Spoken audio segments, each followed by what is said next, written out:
Welcome, everyone. Today's talk is how to create a games industry in your country. And this is pointed at countries that don't currently have a game industry. I'm going to share my slides. Here we are. All right, here are my slides, and I hope that you appreciate them. Oh, I've got to put them on play. On play. Here we go. They're on play. All right. So this is the 18th of December, 2023. And I'm assuming that you mostly want to look at the slides and not me, so I'm up in the little corner. And there's my email. Silicon Valley is known as the hub of technological innovation and entrepreneurial spirit, and that has led to the attempted creation of copies in other places with names such as Silicon Beach, Silicon Roundabout, Silicon Docks, Silicon Wadi, and other such ersatz places. And with the success of the games industry in the United States, the European Union, Japan, and China, the desire for founding of a games industry in unserved parts of the world is growing dramatically, especially since much current technological innovation comes from the game industry. In this talk, I discuss how to create a games industry where there is none. So from the outset, Silicon Valley looks easy to replicate. All you have to do is find some unused piece of dirt, slap up some industrial shells for open plan offices, and come up with a snappy name for your sign, something like Silicon Beach or Silicon Dust Bowl. And if you've forgotten space for trendy restaurants and affordable housing for your development teams, then so what? Okay, I didn't really mean that. The game industry is kind of like this, and I'm going to try from a high level to describe to you the various required parts and the required costs. This is the high level picture, and when you get to the end of this talk, you might want to come back to this picture once again. It tells you all of the pieces in one slide, and this talk could just be one slide. All right. Number one, game development talent. You cannot declare that you have a robust games industry in your country unless you have a way to create local game development talent, a way to create and utilize new technologies with that talent, and a way to deploy that highly educated talent on game development locally. In 2004, in the United States, the only way you could get a position in the games industry was to have already been on a team that shipped a AAA title, sort of a catch-22. In 2004, when Electronic Arts and Microsoft decided that rating other companies' talents to build their own game development teams was a zero-sum game, that they both ought to try and pull together and support the creation of university programs on game development.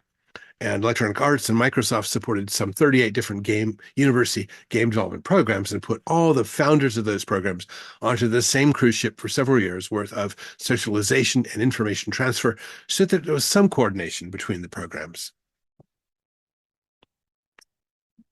The amazingly humorous part of this effort was that when you spoke to the hiring people in the games industry at Electronic Arts and Microsoft in 2006, 2007, they all continued with the mantra of, we only hire people who have already shipped a AAA title. That eventually got sorted out by the various game development programs having end of semester demo days where the student built games could be presented directly to the game development hiring people so that they could see the nascent talent visible in what was being presented. So the starting thing required to create a games industry is to build an enduring game development program that your nascent games industry can hire from.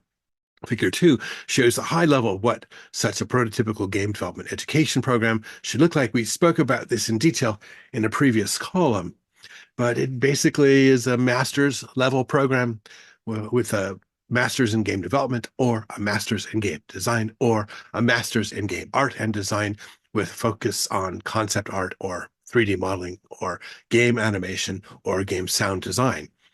And the end of each of these degree programs is a year-long advanced game projects course, parts 1 and part 2, and that pushes right into, with best projects go into an incubation and acceleration center for game and technology startups. All right, so this is what the university program ought to look like if you create one. The question becomes how big a program to create. And I've been approached by many places globally, and they are all interested in creating a games program. And when you ask them how big a program do they want to create, they usually all say, can we start with something small? And small usually means maybe 3 classes with 53 students total for those classes. And you can do that the first semester, but the second semester could potentially be 200 plus students, which is great. But if you started small, that means you don't have many faculty to teach. You don't have much space for teaching labs, all of these things that are somewhat hard to get on short notice. My dean at USC gave me an 800 square foot space 2 weeks before the semester started in 2005, in fall 2005. $200,000 to purchase computing hardware and furniture, and he said I had to have 3 game development classes running in 2 weeks. He also gave me the bonus problem, saying I could only have that space for 90 days, even though the semester runs 5 months. I worried all semester that he was going to be at the door asking us to move out once 3 months had passed. Well, we did get to have the space all semester long, and we then had 150 students the next semester in that same 800 square foot space and no additional budget. Our first demo day had 12 people from the games industry come to visit, and all 53 students could be in the lab to see the demos and do the demos. Second semester, we had 65 people from the games industry attend and 150 students trying to cram themselves, phone booth style, into that spacious 800 square foot space. So we did not get much additional space for 10 more years or much of a budget until we got a 4,000 square foot space off campus, the USC Game Pipe Laboratory. So for those of you thinking start small, please just do the right thing and figure out how large you want the program to be and shoot for the stars. I suggest that you plan for 1,000 total students taught by about 65 faculty. I can send you the spreadsheet as to why those numbers make sense if you so desire. Where do you get the teaching talent? Well, hiring for new faculty for a games program in the United States in a city where there is a large development effort already happening is easy. There are plenty of game developers that would love to teach part-time in the evenings, and many who would like a career change to the easy life of being a full-time faculty member. I say easy life as a kind of humorous joke for those of you who are faculty. But if you're trying to create a games industry in a new country where there are not any developers, then you need to do special things to acquire your faculty. There are 2 parts to this. One, bring in game development faculty from other countries by offering them a great opportunity and a salary double what they made back home or wherever they currently are. And 2, educate your own faculty from the best students you find in your program, and you need to do both of these 2 parts, by the way. Now, one country I've been following has founded the entire university focused on AI, and their seed faculty, they were all early and recent retirees from Carnegie Mellon University, including a former dean that tried to hire me away from the Naval Postgraduate School in 1986. So a quick start with respect to hiring is to find faculty recently retired or separated from an outstanding games program in the United States and bring them on for a 3-year contract. This would get you up and running quickly with appreciative faculty looking for something interesting to do for a few years. And if you focus on your best students, the ones whose presentations are outstanding and smart, then you could begin the dance of trying to get them to teach in your new game development program upon graduation. The most important hire for the new game development program is the university president, basically the person who makes sure an appropriate amount of money flow is there to create and run the university. Additionally, there needs to be a smart provost who oversees the academic programs from a high level, and hiring a search firm with experience in such hires is probably the right thing to do. The cost of this new university, if you propose a plan to create the games industry in a new country, the next question people ask you is, what does it cost? Well, it costs whatever you want.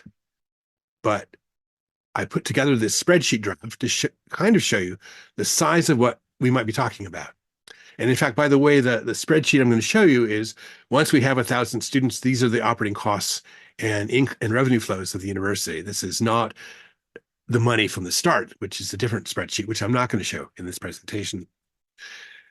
So first, it's a spreadsheet, and all the numbers are changeable to allow you to see what happens if the numbers are different. If you change the total students number, currently 1,000 students, it changes the amount of tuition the university receives per year.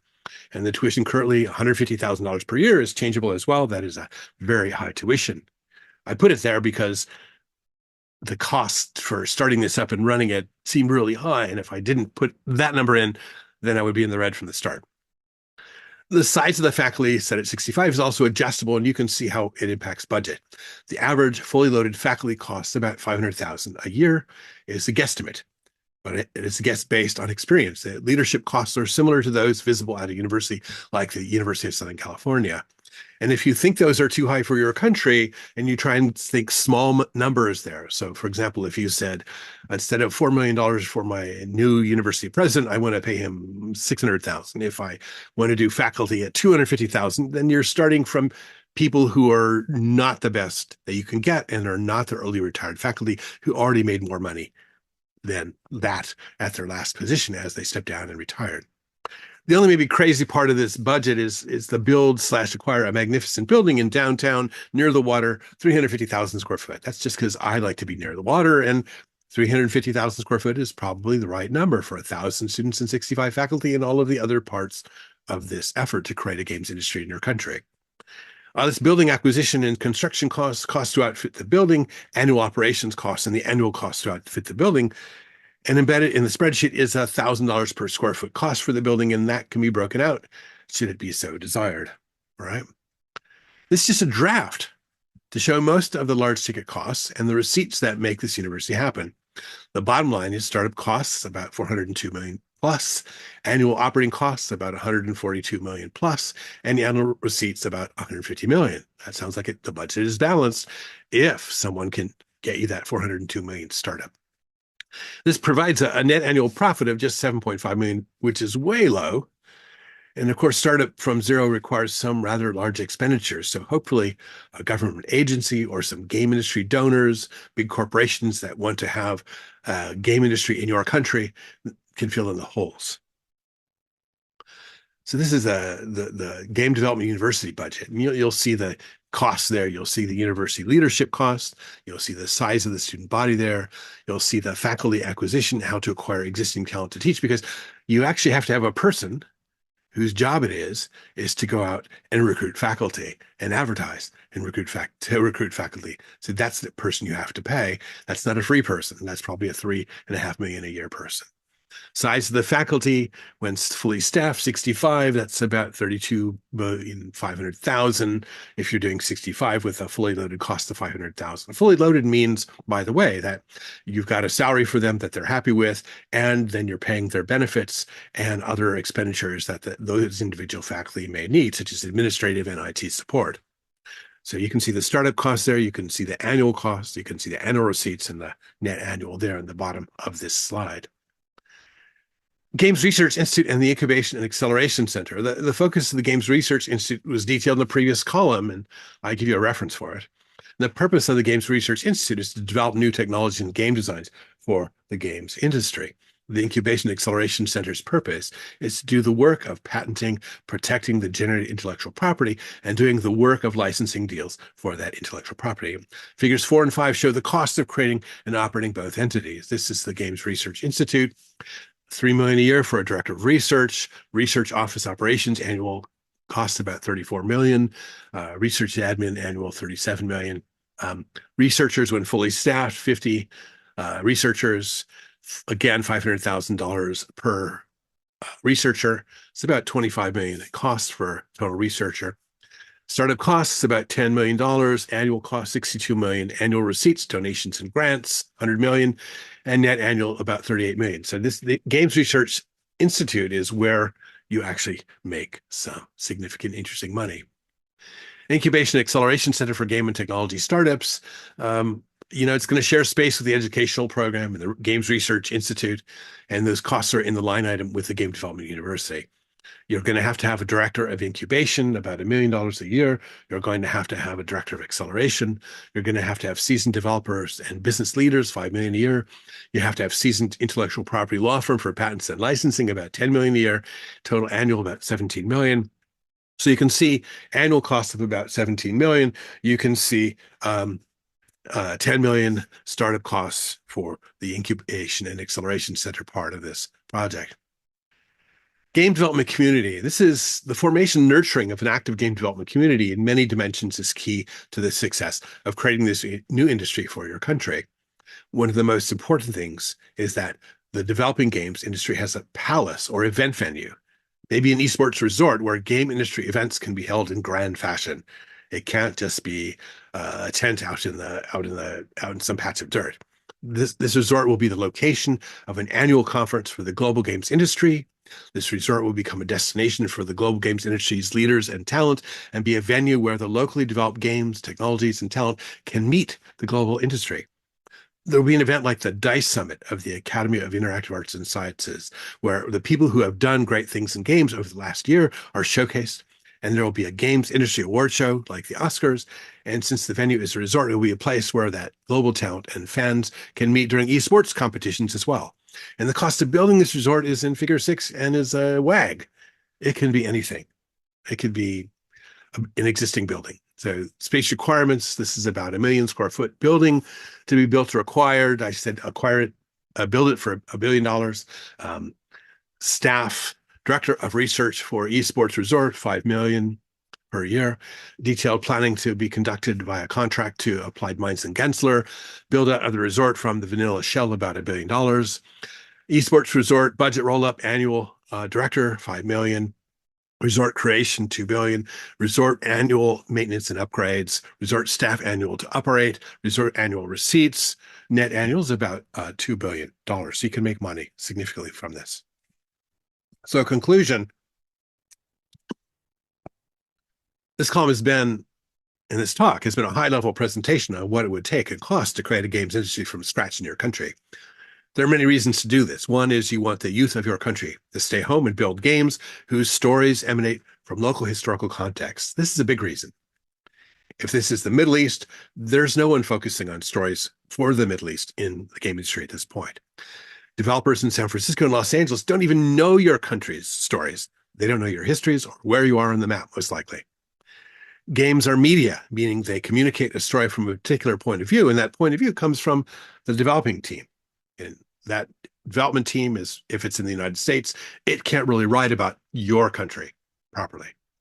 Another reason to build a games industry in your country is that game development brings about much technological innovation that no longer comes from government agencies like DARPA. Another reason that might be that game developers are typically some of the happiest people on earth, and that happiness is communicated globally from your potentially hit game. And think about this. I'm happy to fly over and consult on what you are dreaming to build and help you change your country's future in the games industry. Here are some references. There's one where it's the definition of Silicon Valley, where it is and what it's famous for. And if you don't know that, then you've been asleep somewhere under a rock. The previous paper written by me, How Do I Get a Position in the Games Industry, which tells you how to build a games education program.